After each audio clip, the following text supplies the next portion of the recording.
Welcome back. Well, what a season it was in the Premier League for the 2022-2023 season. We are going to reflect on some of the best performances that we saw, and we put together our best 11s for the Premier League. So this is going to be really very interesting. Nico, we're going to start with you. Okay, my team is wildly unbalanced. It's a crazy formation. Sometimes the positions don't make sense. I feel like we should have all had a set formation. A set formation. I was thinking that. It was really hard to pick a formation because there were a lot of guys that, if I was to put a left back on, there was a center back that I had to take off, or a midfielder that I couldn't put on. So this is my team, starting with Nick Pope in goal. I think he was critical in Newcastle's where's Marcus season. Rashford? I was between him and Ramsdale. I thought Ramsdale was really good, save a couple of moments where he had some blunders. But I went with Nick Pope. Trippier was so good, so was Botman. So that's my Newcastle skeleton, the start of the skeleton. Both of them were extraordinary for Newcastle this season. Saliba, bald. I really wanted to put a Manchester United player in there. It wasn't going to be Rashford, and it was either Lisandro Martinez. I was floating with the idea of having Lisandro Martinez there because I think he silenced a lot of haters with his play. So I put Casemiro, who was critical in United season, and Rodri was so good for Manchester United. So that's at least I got some balance in the midfield. And then up top, those five can do whatever they want. I was going to put Harry Kane on the wing. I was going to put Haaland on the wing. So those explain themselves, obviously, the amount of goals for those two. So Odegaard and Saka, you can't argue against them. No, I like the top half of your. Yeah, I couldn't figure out. It's tough. Bottom. This was not easy to do. I like that you had Eddie Howe. Oh, and Eddie Howe was my As your manager. Yeah, it's easy to go with Pep. I think Eddie Howe has done really well with not that much.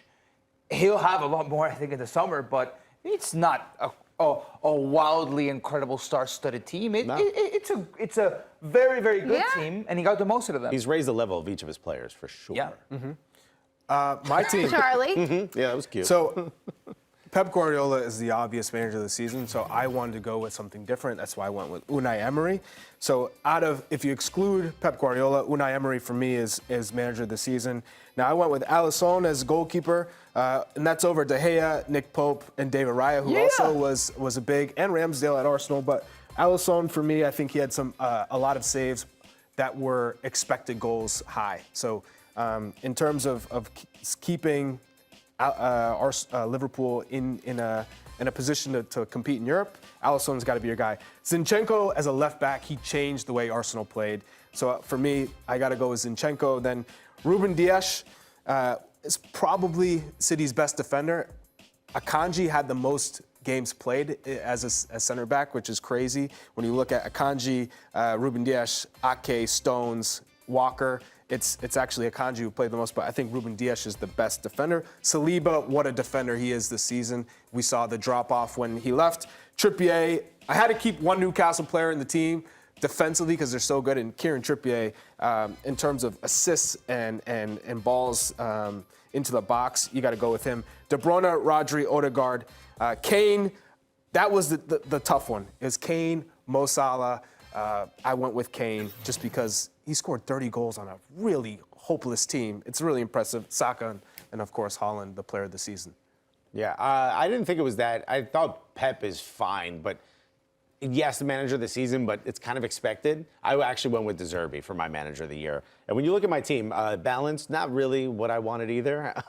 But when you look at it, it's kind of almost a combo of your guys'. I think the one difference for me would be Gundogan. I put Gundogan in there because when he played for City, he completely changed the way they played. And I want to go back to what you said about Alexander Zinchenko.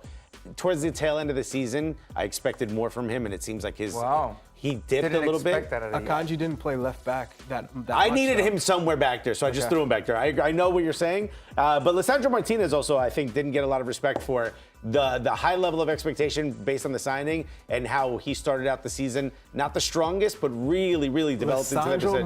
Lisandro Martinez killed it, bro. No, he did incredibly well. Best 11? Yeah, he was that good. He was one of the best defenders in the Prem. William Saliba, I called it. I said he would be one of the best defenders in the league. I said he'd be the best defender in the league by the time, what's his name? Van Dijk was gone. And he ain't even on this list. Ben White, I also think deserves a shout. Gundogan, I already mentioned. Ben White. Yeah. Ben White, baby. At right back, I thought he played incredibly well at right back. I think he made that position in that area his own, and I put him in there. Odegaard, Saka, you already know. I ain't got to tell you, baby. Kevin De Bruyne deserves to be there. There's no defensive midfielder here, but Harry Kane, Erling Haaland, obviously. I wanted to give Harry Kane a shout because the team's been trash, but he's been good, and that's really difficult to do. You didn't have Rodri in your team, right? I did have Rodri. Yeah, he did. We all had Rodri then. No, I didn't. No, he didn't. He had Gundogan. I had Gundogan. Oh, you know, Gundogan had played just 71% of the game, started 71% of the games. And Rodri, 89%. It's like, yes, Yeah. and. All right, what do you got, a spreadsheet over there? Yeah. I don't care. He was vibes. Rodri He's in my team. is so important for that. Who was your City manager? team. De Zerbi. Okay. Yeah. All right. How many? What percentage did he manage? All right. 71.2%. Here's my It matters. Here's my That's best my 11. impression. Let's put it up. Let's get it up there. Let's see, go. Let's go. Bring it on. Bring it Jurgen on. Klopp. What is wrong with you? I'm surprised you didn't put like the top 11 for Liverpool. You know what? Like, Jurgen it was Klopp. really. Andy Robertson. I put Andy Robertson in. I had to get a couple Liverpool guys in there, and I thought that he had Allison's your guy. Allison. Declan Rice, for sure. McAllister, dunk? But not Declan Rice. I might Declan agree Rice with. was great for West Ham. Bro, you put in Robertson, but not Salah. Declan Rice over Moises Caicedo, Thomas Partey, Bruno Guimaraes, Douglas Luiz. All of these players who play in that position, who help their team How into come you a think European Declan Rice place.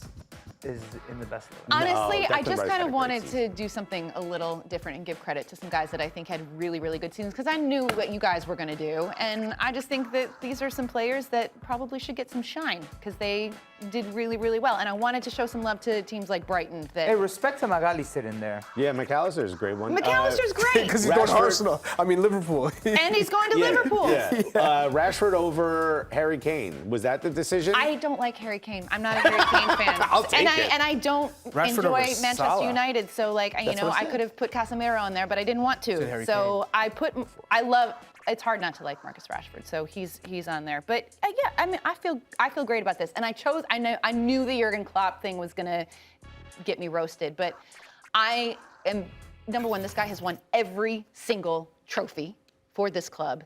And I think that this was a really trying season for Liverpool. And I think that the way that they finished the season, I still believe in Jurgen Klopp. I wanted to just pay my respect to the man who still has my heart and who I still believe can be incredibly successful with this Liverpool club. So that's why I picked him. We all picked different coaches. He's Fine. my top pick for U.S. men's national team coach if See? I could have that. There you go. decision. I don't think he got the best out of this group in a trying time. Injuries played a big role. They did. Injuries play a big role but in every team. look at the last In every 10 team. games of the Bigger role in season. there. The last I would say the last 2 months of the season, I really think that, and they did get some very important pieces back, and I think that is more indicative of what that team should be. But they didn't completely bottle it. They didn't. I mean, they had some He issues didn't have the for sure. strongest team. I No. think if you don't get into Champions League, you've bottled it if you're Liverpool. Sure. It wasn't that. I mean, 2017 was the last time we didn't make top 4, and that's not that long ago.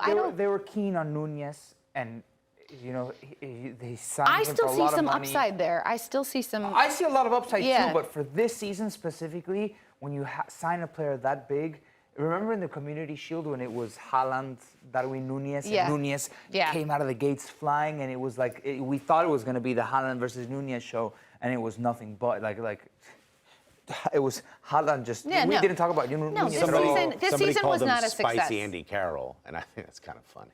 I mean, Andy Carroll. It's kind of funny. hopefully the chips are more spicy later today than I still believe. Oh, God. this season. Jurgen is still my guy.